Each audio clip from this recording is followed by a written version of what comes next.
Ladies and gentlemen, the chilling effect of SB20 is happening. I didn't want it to be the case.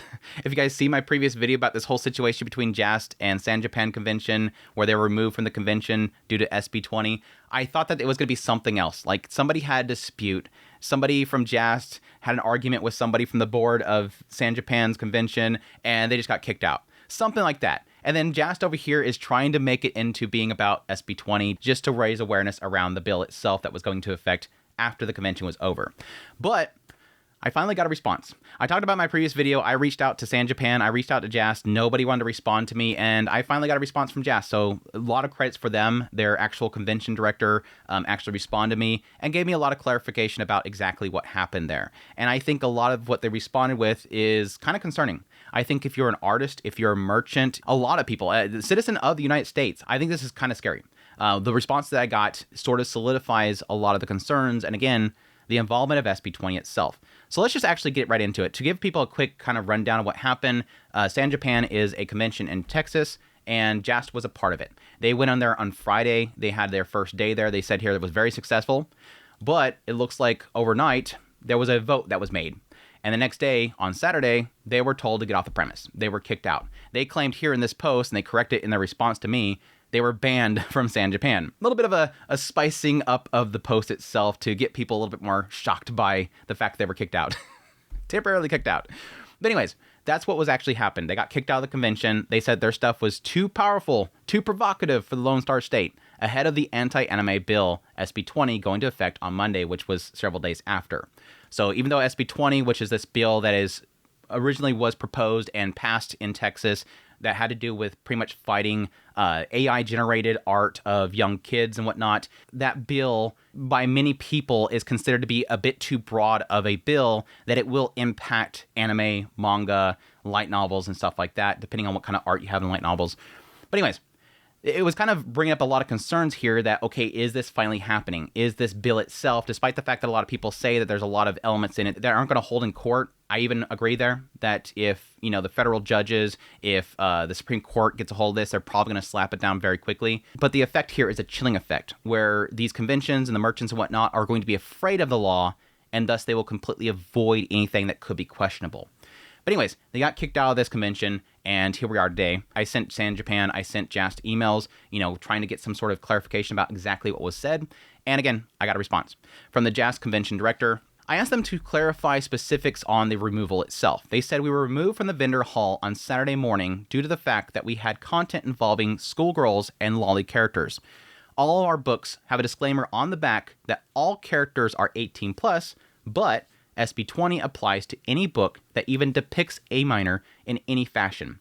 And this is where I get that annoying area where it's like, yeah, what actually constitutes as too young when it's drawn, it's a fictitious character.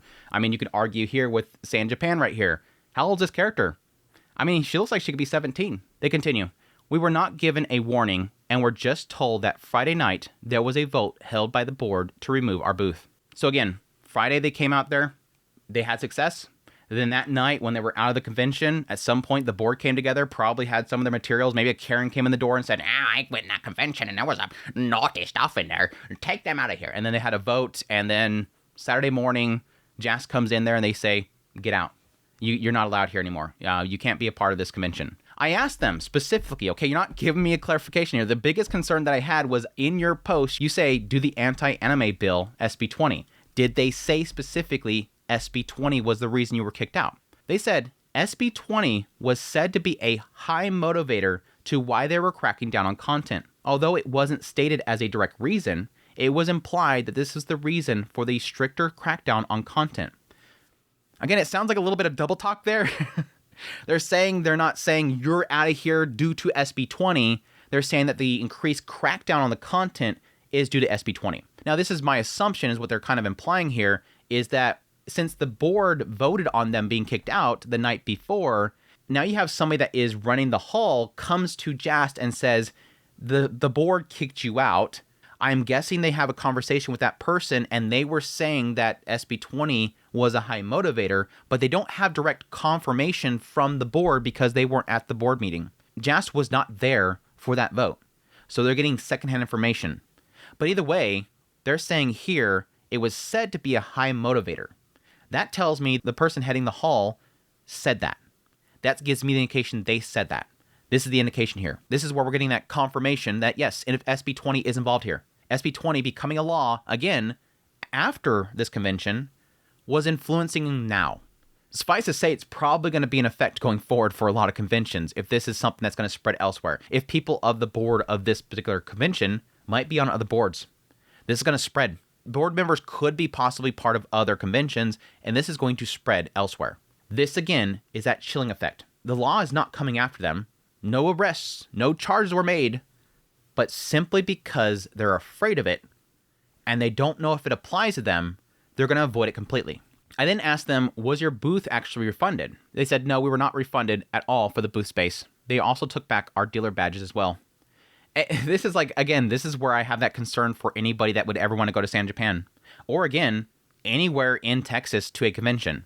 Because there's a good chance that people that are part of the board for San Japan's convention are part of the board for other conventions in Texas as well. So I would expect that if you are set to go to a convention in Texas, I would probably contact them right now and say, hey, is my stuff going to be okay? Here's the pictures. I want to know if you're going to kick me out or not. Because again, they're not getting money back for their booth space. And I would imagine, especially for artists, that's not a hit for a lot of artists that it can take. Like, losing your booth space and not getting refunded is probably significantly impactful to most artists. When I did ask them about other artists, they did say, for other artists and creators that are concerned about the new laws, my recommendation is not to bring or create any content that depicts anyone that can resemble an underage character by body type and to avoid schoolgirl genres. Again, that's a whole sad reality there. What's a child? What do they deem as being a child? What do they deem as being underage? Again, I joke about it before, but I'm going to joke about it again. How old is this character on San Japan's 18+ market thing here? She looks like she could easily be 17, maybe 16 to some people.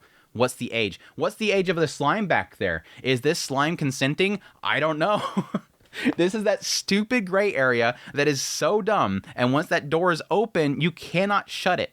If it's depictions of, like, fictitious characters, like, what is the body shape? What is the size?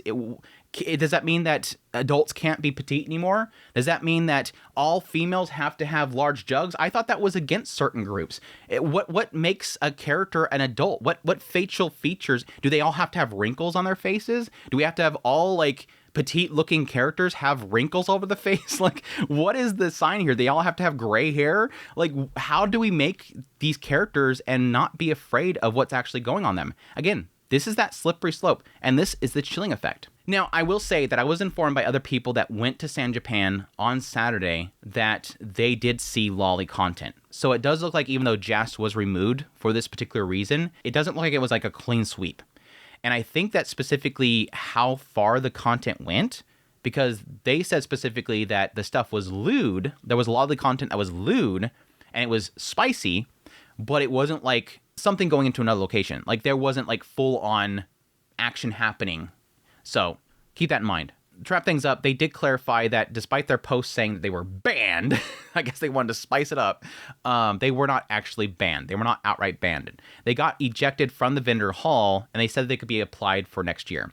But there's no guarantees that they will be allowed back in next year, because the same board that voted them out of there is going to be voting to see if they would actually come in there. So apparently JAST isn't even sure if they're going to even go next year. They're like, we're not even sure if we're going to go there in the future. I think it's going to come down to the things, again, you took our money. Like, I wouldn't want to either. If I was JAST, I wouldn't go there. You took my money. You said nothing in your content about this. The SB20 bill that apparently is for the reason for this change wasn't even in effect. That's on y'all. You pay for my booth spot and I might come in there. You make that booth spot free and I might actually come in there. Anyways, that's pretty much an update for you guys. Again, I wanted to get on here and give you an update because I said back there that I wanted a response. I finally got that response, so I figured I'd give their side of the perspective here. My original thought process there was that it was going to be something else, but I still had that concern that this SB20 chilling effect could be a real threat. And it looks like, based on their words, based on what they got from the convention, that's what happened. They were afraid of what was coming. Because of what was coming, not even in effect yet, they were making changes then. They wanted to get this stuff out of the convention, and they were afraid of it. And again, like I said before, I could see that being the case, that if they were in the actual convention, up into the day before this SB20 goes in effect, they could be seen as still on the premise up until that point, and that could have been their actual fears there. Either way, they're afraid of this thing. The convention is afraid of this thing.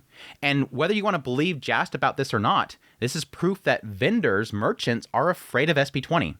Whether you want to believe the convention itself worked on SB20 and kicked them out because of that going into effect the next day, whether you want to believe that or not, this is a merchant afraid of this. They are afraid of this bill. Again, because it's so broad. But anyways, want to get you guys an update. Hope you guys enjoyed this video. Hope you found it informative. If I ever do finally get a response out of SanJapan, I'll let you guys know. Let me double check right now. Hold on. Yep, still nothing. Still nothing. Got to follow up and still nothing. But I hope you guys found this video informative. If you did, hit the like button down below. If you like this content and want to support the channel more, become a member of the channel. Until next time, y'all take care.